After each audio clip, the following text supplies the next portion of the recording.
covering news that matters. Fox 23 News at 9 starts right now.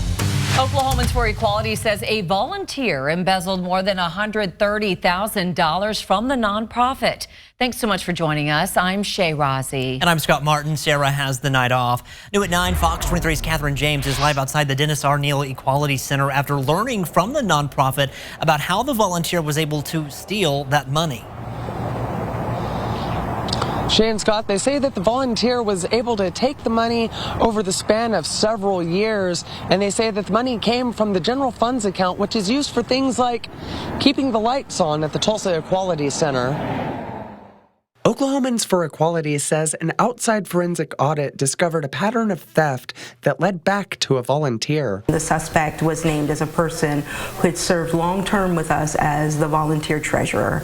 Obviously very upsetting and very disheartening. OKEQ Executive Director Dorothy Ballard did not give the name of the volunteer, but says the person used their position as treasurer to embezzle more than $130,000 from the nonprofit's general funds, which paid for things like keeping the lights on at the Tulsa Equality Center. Ballard says the volunteer wrote and cashed checks to themselves, paid for medical expenses, and spent a lot of money on meals, entertainment, and travel. To know that somebody from within your own midst, from within your own community, and so deeply entrenched with our organization would do something like that, it's just a very hard pill to swallow. Ballard admitted that the volunteer was able to hide their crime due to a lack of board oversight, but says they've made some major changes to keep it from happening again. Well, now it has complete and full board oversight as well as being a board position.